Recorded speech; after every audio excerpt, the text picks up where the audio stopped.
স্বাদের চা, আসলে মাল্টার ফ্লেভারের চা অনেকেই খেয়েছেন, কিন্তু আজকে আমি একটি ব্যতিক্রমী এবং একেবারেই পরিপূর্ণ মাল্টার স্বাদের, মাল্টার ফ্লেভারের এবং মাল্টার টেস্টের একটি চা তৈরি করে দেখাবো। আসলে আমরা শুরু করি এই মালটা দিয়ে।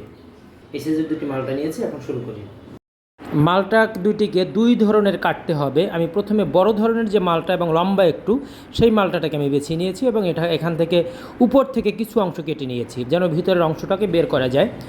এবং ভিতরের অংশটা বের করা কিন্তু একটু কঠিন, কারণ এটা লেগে থাকে মালটার ছোলার গায়ে, তাহলে এটা খুব সাবধানে তুলতে হবে। আমি পরিপূর্ণভাবে এটাকে তুলে ফেলেছি দেখেন, এবং উপর থেকে যে অংশটা কেটেছিলাম সেখান থেকে আরও একটি অংশ বের করে নিচ্ছি, কারণ যেহেতু মালটার নিচের অংশটা বসানো যায় না, সেহেতু বসানোর জন্য আমি এরকম একটা অংশ কেটে নিয়েছি। দেখেন সুন্দর করে বসে গিয়েছে।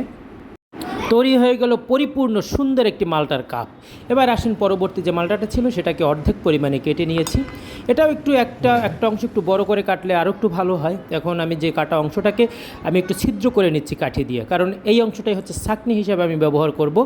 তাহলে দেখেন এটা ছোট ছোট ছিদ্র করে দিলে এটা ছাঁকনি হয়ে যাবে, কিন্তু একেবারে পরিপূর্ণ একটা ছাঁকনি হয়ে গেল। চা তৈরির প্রাথমিক কাজটা শেষ করে ফেলেছি, এখন দ্বিতীয় ধাপে আমরা যাব, এবং দ্বিতীয় ধাপ এবং এটাই হচ্ছে ফাইনাল ধাপ। আসেন আমরা দ্বিতীয় ধাপে যাই। পাতিলে চা তৈরির জন্য যেরকম পানি দিতে হয় আমি 1 কাপ পরিমাণে পানি দিয়ে দিয়েছি।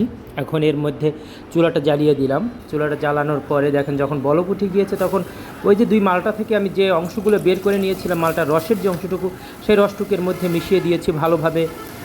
এটা একটু বেশি পরিমাণে জাল দিতে হবে যেন মালটার পরিপূর্ণ রসটা যেন ইয়ার সাথে মিশে যায় পানির সাথে।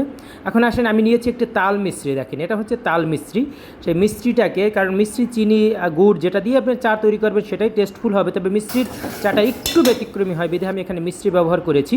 মিশ্রি দিয়ে একটু ভালোভাবে জ্বালিয়ে নিয়েছি। এখন আসেন আমি যে কাটা যে অংশটা ছাঁকনি তৈরি করেছিলাম সেখানে চাপাতি দিয়ে দিয়েছি। আমি কিন্তু পানির মধ্যে চাপাতি দিইনি, এর মধ্যে চাপাতি দিয়ে এখন সে গরম পানিটা এর মধ্যে ঢেলে দিচ্ছি।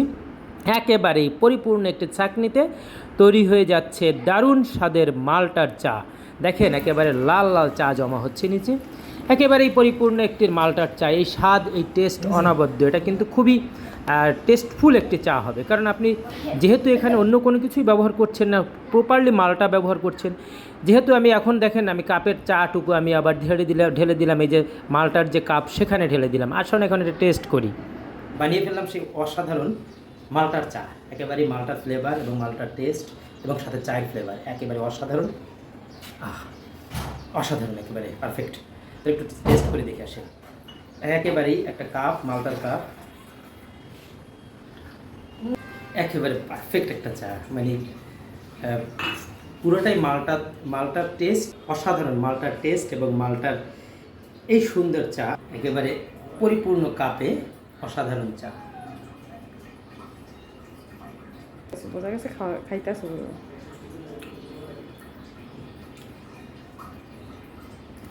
এরকম একটি চা বানিয়ে খাবেন, এবং যারা এই চাটা বানাবেন তারা খাবেন এবং আশেপাশে সবাইকে খাওয়াবেন। দেখবেন যে সবাই মানে তৃপ্তি সহকারে খাবে। এবং এরকম ব্যতিক্রমী অসাধারণ একটি চায়ের জন্য, এরকম একটি ব্যতিক্রমী এবং অসাধারণ ডেকোরেশন এবং অসাধারণ স্বাদের একটি চা খেয়ে সবাই দেখবেন যে চায়ের পাগল হয়ে যাবে সবাই। তাহলে বন্ধুরা, ওই যে কথা কিন্তু একটাই, ভালো থাকবেন, ভালো রাখবেন, আমাদের চ্যানেলটা সাবস্ক্রাইব করবেন, যদি ফেসবুক হয়ে থাকে তাহলে ফলোয়ার হবেন, লাইক দিবেন, কমেন্ট করবেন, শেয়ার করবেন এবং আমাদের সাপোর্ট দিবেন। ধন্যবাদ সবাইকে। আসসালামু আলাইকুম।